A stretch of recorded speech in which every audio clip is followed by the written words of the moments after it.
Hey, everyone, welcome back to Contest Prep University. Joe Klemczewski with Adam Atkinson, episode 5, wrapping up our series on how to win in women's bodybuilding. We are at contest day. And Adam, you were talking about having consistency and lighting just so you as a coach can see things. And I have a really weird question. I don't want to make it all about this, but you mentioned, usually by Friday night, competitors have tan. They've been to the host tanning or they've done whatever. And I swear, I don't want to think it's this because the scientist in me wants to think there are too many variables. Correlation doesn't equal causation. But I swear, as soon as people start getting that first or second coat on, something with their skin just gets kind of flat and they get what you kind of call a sodium flat look, where they look flat, but they also look kind of soggy. Am I just seeing things, or do you think there's some kind of a dermal reaction? Um, I halfway wonder that, I really do. It makes me almost want to go back to having people tan, hmm. like and let their skin heal. But me and you kind of talked off camera about this maybe a year ago, and I swear my clients just always look worse when they have the tan on. It's not a peaking thing. I've had people who, get their coat in the morning. And I'm like, they look great up until then.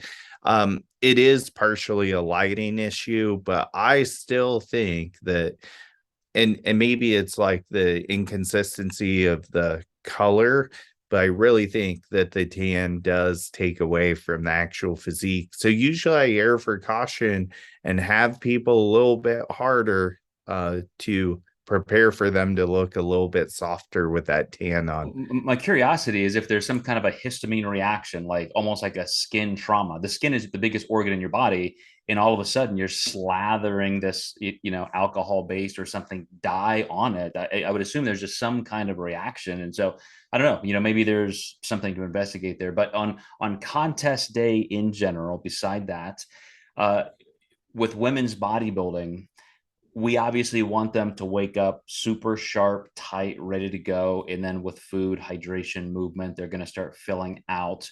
But when you're looking at differences between live judging and traditional prejudging in the morning, finals, sometimes 2 day splits where they're on stage Thursday night and Friday night. I don't know if that's happening that much anymore. But with women's bodybuilding specifically, how are you trying to time that peak and then hold it how you need to for those different stage appearances?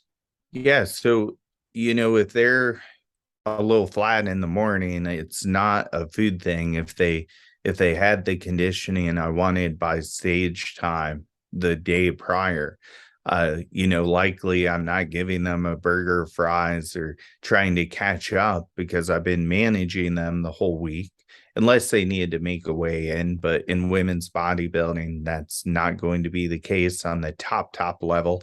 Maybe if they did a weigh-in in the amateur league, we may be catching up a little bit. But assuming everything was smooth the night before, it really comes down to management, not magic. And a lot of people make the mistake of wanting to eat a big breakfast or something like that. And that's usually the absolute worst thing you can do for 90% of people. So you just want to manage food, manage water, make sure digestion's good, and water is going to be our biggest hitter for show day on controlling how flat or how full they are, and mineral management, so sodium, potassium as well. Decades ago, even in myself personally, before I knew better, that fear of, oh my gosh, I'm flat, I'm going to be on stage in 3 or 4 hours, let me eat food. That is a crusher, like you said, because you will probably spill over and you may not have time to rectify that. So just the confidence knowing, these are the same foods I've been eating all week. These are the same general food levels. Maybe I'm on, it's still an increasing progressive linear load. Maybe I'm very much the same as the day before. But if you're monitoring how you've looked in all those scenarios for the last few days, you should know those changes. You should know, okay, this is what I usually look like when I wake up, and this is usually what I look like 3 hours later after a meal. And so you just carry that through without the kind of stress that could create other problems hormonally. and without just being impulsive and creating some kind of a knee-jerk reaction that cripples your chances. I mean, it's sad to think that after 4, 5, 6 months of work, one tiny decision in the last couple hours can ruin it all. You see it all the time where people post photos and they're looking amazing before the show. And then you kind of look at them and you wonder, well, first, sometimes you wonder if it's the same person you thought you saw online. And then you find out it is, and you just wonder what the heck they manipulated to look so off point. Mhm. Well, for So, women's bodybuilding in particular, to close out this series, a lot of the things that Adam and I talk about in just peak week in general, some of those methodologies and the physiology are going to be the same. They're going to be uniform and appropriate. But again, remember, you have to make sure that you're maintaining that edge with conditioning. Just going back to our first episode and division criteria, you got to be lean enough to win. Then it comes down to, can you get as full as you possibly can so you get closer and closer and closer to 100%? I like to tell my clients, you got to imagine you're going in with a couple competitors who can beat you.